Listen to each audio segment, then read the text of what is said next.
అండి. నేను మీ గాయత్రి. ఈరోజు ఒక మంచి వీడియోతో మీ ముందుకు వచ్చేసాను. ఇంకా ఆలస్యం చేయకుండా వీడియోని మొదలు పెట్టేద్దామా? అంతకంటే ముందు మీతో ఒక విషయాన్ని షేర్ చేసుకోవాలి. ఇంతకు ముందు వరకు వాయిస్ ఆఫ్ గాయత్రి ఛానల్లో వాయిస్ ఓవర్తో వచ్చిన వీడియోస్ని సక్సెస్ఫుల్గా ముందుకు నడిపించారు. అందుకు మీకు కృతజ్ఞతలు. ఇక నుండి వీడియోస్లో నేను మీ ముందుకు వచ్చి మాట్లాడాలి అనుకుంటున్నాను. ఈ వీడియోస్ను కూడా మీ అభిమానంతో సపోర్ట్ చేస్తారని ఆశిస్తున్నాను. ఇప్పుడు మీరు ఏం చేయాలో తెలుసా? వీడియోని లైక్ చేసేయండి. మీ అభిప్రాయాన్ని ఒక కామెంట్ చేయండి. ఈ వీడియోని వీలైనంత వరకు షేర్ చేయండి. ఇంకా సబ్స్క్రైబ్ చేసుకోకపోతే సబ్స్క్రైబ్ చేసేసుకోండి. Welcome to my channel voice of Gayatri.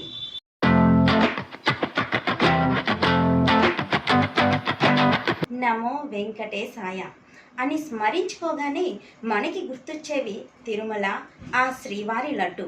గత కొద్ది రోజులుగా తిరుమల తిరుపతి వెంకటేశుని ప్రసాదమే దేశవ్యాప్తంగా వార్తగా మారిపోయింది. లడ్డూ ప్రసాదంలో ఉపయోగించే నెయ్యిలో జంతువుల కొవ్వు కూడా కలిసిందనే ఆరోపణలపై తాజాగా చర్చలు జరుగుతున్నాయి. లడ్డూ మీద ప్రస్తుతం జరుగుతున్న ఆ వివాదాన్ని పక్కన పెడితే తిరుపతి ప్రసాదమైన లడ్డూ చరిత్ర గురించి తెలుసుకోవలసిన ఆవశ్యకత ఎంతైనా ఉంది. అసలు లడ్డూ పేరు వెనుక కథ ఏమిటో తెలుసా? సంస్కృతంలో లడ్డూకము లాడూకము అని అంటారట. తెలుగులో లడ్డూకము లడ్డువము అంటారు. అసలు ఈ లడ్డూకి సమానమైన అర్థం ఏమిటో తెలుసా? ముద్దగా చేయటం అని. వెంకటేశ్వర స్వామిని ప్రత్యక్ష దైవంగా కొలుస్తాము. ఆయన కొలువైన తిరుమలను నిత్యం వేలాది మంది భక్తులు దర్శించుకుంటూ ఉంటారు. ఆయన అపురూపమైన రూపాన్ని చూసి మంత్రముగ్ధులవుతుంటారు. తిరుమలలో శ్రీవారి దర్శనం ఎంత ముఖ్యమో ఆ తరువాత లడ్డూ ప్రసాదం కూడా ప్రతి భక్తుడికి అంతే ముఖ్యం. ఆలోచించండి, హిందువుల మనసులో లడ్డూకు ఎంత ప్రత్యేకమైన స్థానం ఉందో. దర్శించుకున్న తరువాత శ్రీవారి ప్రసాదాన్ని స్వీకరిస్తారు. తిరుపతి ప్రసాదమైన లడ్డూ చేతిలోకి రాగానే ఆ స్వామిని మరోసారి దర్శించుకున్నామా అనే అనుభూతిలో జారుకుంటారు. అంటే అర్థం చేసుకోండి, శ్రీవారి ప్రసాదమైన లడ్డూకు హిందువులు ఎంతటి ప్రాధాన్యత ఇస్తున్నారో. అయితే ఇక్కడ మీకు ఒక అనుమానం రావచ్చు, శ్రీవారి ప్రసాదం లడ్డు మాత్రమేనా? ఇంకేమీ ప్రసాదం పెట్టరా? లేదండి. తిరుమలకు వెళ్ళే భక్తులకు ప్రసాదం అంటే ఒక లడ్డు మాత్రమే గుర్తొచ్చినా ఆ శ్రీవారికి ఉదయం సుప్రభాతం సేవ నుండి రాత్రి ఏకాంత సేవ వరకు రకరకాల సందర్భాలలో రకరకాల ప్రసాదాలు సమర్పిస్తారు. ఆ ప్రసాదాల సంఖ్య సుమారు 50 వరకు ఉంటుంది. శ్రీవారికి సమర్పించిన ఆ ప్రసాదాలలో లడ్డు, వడకు ప్రత్యేక స్థానాలు ఉన్నాయి. ఉప్పు పొంగలి, చక్కెర పొంగలి, దద్దోజనం, పులిహోర వంటి అన్న ప్రసాదాలు ఉంటాయి. వీటితో పాటు అప్పాలు, దోసలు, కదంబం, నువ్వుల ప్రసాదం అంటూ చాలా ప్రసాదాలు ఉంటాయి. వీటితో పాటు ప్రతి ఆదివారం అమృత కలశం పేరిట విశేషమైన ప్రసాదం కూడా ఉంటుంది. నిత్య హారతుల్లో పళ్ళు, డ్రై ఫ్రూట్స్, ఆవు పాలు ఇలా అనేక ప్రసాదాలు ఉంటాయి.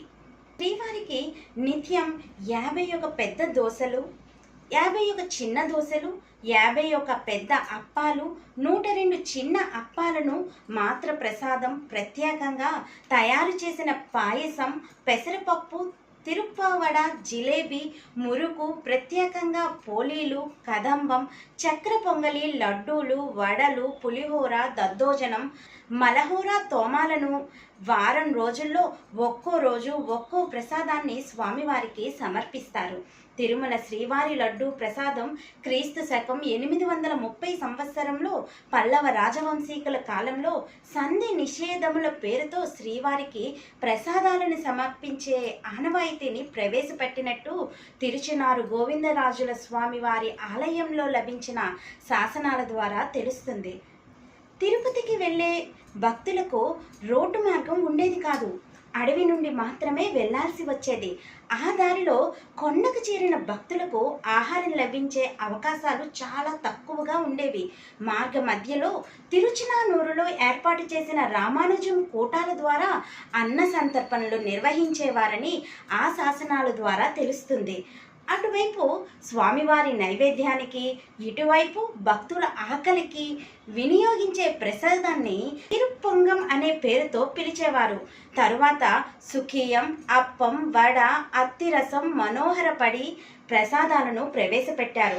వీటిలో వడ తప్ప మిగతావి ఏవి ఎక్కువ రోజులు నిల్వ ఉండేవి కాదు. అందువలన దూర ప్రాంతాలకు తీసుకువెళ్లేందుకు అనువుగా ఉన్న వడకు ఎక్కువ డిమాండ్ ఉండేది. అప్పటి నుండి మద్రాస్ ప్రభుత్వం తొలిసారిగా 1803 నుండి శ్రీవారి ఆలయంలో ప్రసాదాలు విక్రయించడం ప్రారంభించింది. అప్పటి నుండి లడ్డూకి ముందు రూపమైన బూందీని తీపి ప్రసాదంగా విక్రయించటం ప్రారంభమైందని చరిత్ర చెబుతుంది. శనగపిండి పాకంతో తయారు చేసిన బూందీని ప్రసాదంగా వినియోగించే ఆచారం ప్రారంభమైంది. క్రీస్తు శకం 1843, క్రీస్తు శకం 1933 మధ్య కాలంలో తిరుమలేశుని ఆలయ పరిపాలన నిర్వహించిన మహంతల కాలంలో ఆ బూందీ ప్రసాదాన్ని మనోహరం పేరుతో చలామణిలోకి తీసుకువచ్చారు. 1933 సంవత్సరంలో తిరుమల తిరుపతి దేవస్థానాల తర్వాత స్వామివారి నివేదనలతో వివిధ రకాల ప్రసాదాలతో పాటు బూందీ నివేదన కొనసాగుతూ వచ్చింది. 1940లో బూందీని లడ్డూ రూపంలో స్వామివారికి నివేదించి దాన్ని ప్రసాదంగా భక్తులకు అందించే విధానం మొదటిసారిగా ప్రారంభమైంది. అంటే ఇలా అనేక విధాలుగా మారుతూ వచ్చిన ప్రసాదాల స్వరూపం చివరికి 1940లో తిరుపతి లడ్డూగా మన ముందుకు వచ్చింది. అప్పటి నుండి తిరుమల లడ్డూ ప్రసాదానికి క్రమంగా ఆదరణ పెరిగిపోయింది. లడ్డూ కొలమానాన్ని పడి అంటారు. పడి అంటే 51 లడ్డూలు. లడ్డూలోని వినియోగించే శనగపిండి, ఆవు నెయ్యి, యాలకులు, బెల్లం, పటిక, పంచదార, ఎండు ద్రాక్ష మొదలైన వస్తువులన్నీ ఈ పడినే కొలమానంగా తీసుకుంటారు. లడ్డూను తయారు చేసే వంటశాలను లడ్డూ పోటు అంటారు. అయితే లడ్డూ తయారీ విషయంలో వీరికి ఎలాంటి ప్రత్యేక శిక్షణ ఉండదు. సాధారణంగా సీనియర్ల నుండి చూసి జూనియర్స్ నేర్చుకుంటారన్నమాట. అయితే బూందీలో నెయ్యి కాచే సమయంలో కొంత శిక్షణ ఇస్తారు అని అంటారు. లడ్డూ పెట్టిన తరువాత కొంతసేపు గాలికి ఆరనిచ్చి ట్రేలలో సర్దేస్తారు. లడ్డూ పోటులో దాదాపు 600 మంది రాత్రింబగలు లడ్డూ తయారీలో నిమగ్నమవుతారు. ప్రతిరోజు ఉదయాన్నే లడ్డూ ప్రసాదాన్ని స్వామివారికి నివేదిస్తారు. అలా నివేదించిన లడ్డూలను తిరిగి భక్తులకి ఇచ్చే లడ్డూలలో కలుపుతారు. వాటినే ప్రసాదంగా అందజేస్తారు. 1940 ప్రాంతంలో కళ్యాణోత్సవాలు మొదలైనప్పుడు మనం ఇప్పుడు చూసే లడ్డూ తయారీ మొదలైంది. దీన్ని తయారు చేయటానికి ప్రత్యేక పద్ధతి అంటూ ఒకటి ఉంది. లడ్డూ తయారు చేయటానికి వాడే సరుకుల మొత్తాన్ని దిట్టమని పిలుస్తారు. ఈ దిట్టం స్కేలును 1950లో మొదటిగా రూపొందించగా భక్తుల తాకిడిని బట్టి ఇప్పుడు 2001లో సవరించారు. ఇప్పుడు ఈ స్కేలు ప్రకారమే లడ్డూను తయారు చేస్తున్నారు. దీని ప్రకారం 5100 లడ్డూలకు 803 కేజీల సరుకులను వినియోగిస్తారు.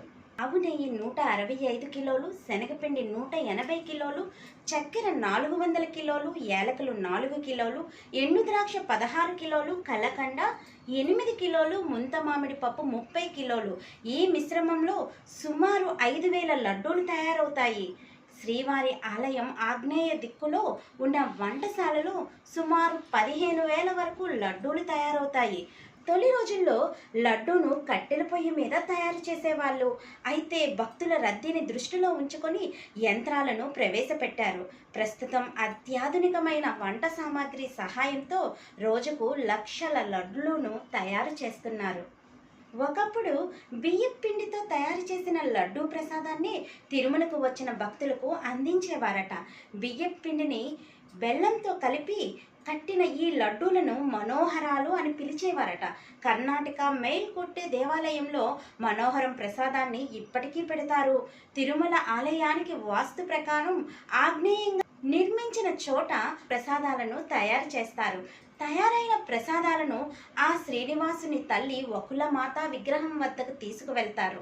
అక్కడ ఆమె ముందు ఉంచిన తరువాత స్వామివారికి నైవేద్యంగా సమర్పించటం ఆనవాయితీగా వస్తుంది. ఇప్పుడు తిరుపతిలో తయారు చేసే 3 రకాల లడ్డూల గురించి తెలుసుకుందాం. ఈ 3 రకాల లడ్డూలను స్వామివారికి నైవేద్యంగా పెడతారు. మొదట కళ్యాణం లడ్డు. కళ్యాణ సమయంలో స్వామివారికి నివేదిస్తారు. భక్తులకు కూడా ప్రసాదంగా ఇస్తారు. రెండవది ఆస్థానం లడ్డు. తిరుమలలో ఏటా అనివార ఆస్థానం, ఉగాది ఆస్థానం, దీపావళి ఆస్థానాలు జరుగుతూ ఉంటాయి. ఆ సందర్భంలో స్వామికి నివేదించే లడ్డు ఆస్థానం లడ్డు. అలాగే ప్రసాదం విక్రయించే లడ్డూలు. వాటితో పాటు దర్శనం తర్వాత క్యూలో వచ్చే భక్తులకు ఇచ్చే లడ్డూలను చిన్న లడ్డూలు అంటారు. సాధారణంగా స్వామికి తెల్లవారుజామున మొదటి గంటలో, అలాగే రాత్రి నివేదన సమయంలో కూడా చిన్న లడ్డూలనే నివేదిస్తారు. తిరుపతి లడ్డూకు భౌగోళిక కాపీరైట్ హక్కు కూడా లభించింది. అంటే తిరుపతిలో తయారయ్యే లడ్డూ ప్రసాదంపై తిరుమల తిరుపతి దేవస్థానానికి మాత్రమే పూర్తి హక్కులు ఉన్నాయి. దీనివల్ల ఇటువంటి లడ్డూను తయారు చేయటానికి కానీ, దాని పేరు వినియోగించుకోవటానికి కానీ ఇతరులకు ఎలాంటి అవకాశమూ లేదు. ఇంతటి ఘన చరిత్ర కలిగిన తిరుపతి లడ్డూ మాత్రమే తిరుపతి వెంకటేశ్వర స్వామి ప్రసాదాల్లో ప్రధానంగా నిలిచింది. అన్ని లడ్డూలలో తిరుపతి లడ్డూకు ఉన్న ప్రత్యేక ప్రాముఖ్యత దేనికి లేదంటే నమ్మండి. ఎందుకంటే తిరుపతి లడ్డు రుచి, వాసన ప్రపంచంలో ఏ లడ్డూకు ఉండదు. భక్తి శ్రద్ధలతో మహా ఇష్టంగా స్వీకరించే ప్రసాదాల్లో తిరుపతి లడ్డూదే ప్రథమ స్థానం అని ఒప్పుకోక తప్పదు. అంతటి ప్రాముఖ్యత కలిగిన శ్రీవారి లడ్డూ తయారీలో అవకతవకల గురించి చర్చలు ఈ రోజుకి జరుగుతున్నాయి. నేను కర్మ ఫలితాన్ని విశ్వసిస్తాను. కాలానికి, కర్మకు జ్ఞాపక శక్తి ఎక్కువ. ఎంతకాలం తర్వాత అయినా సరే మనిషి చేసిన మంచి చెడులకు అవి ఫలితం ఇవ్వకుండా వదిలిపెట్టవు. ఓం నమో వెంకటేశాయ. ఈ వీడియో మీకు నచ్చినట్లయితే లైక్ చేయండి. కామెంట్ సెక్షన్లో మీ అభిప్రాయాన్ని తెలియజేయండి. మీ ఫ్యామిలీ అండ్ ఫ్రెండ్స్కు వీడియోను షేర్ చేయండి. చివరగా మరిన్ని వీడియోల కోసం సబ్స్క్రైబ్ చేసి పక్కనే ఉన్న బెల్ ఐకాన్ని ట్యాప్ చేయండి. Thank you.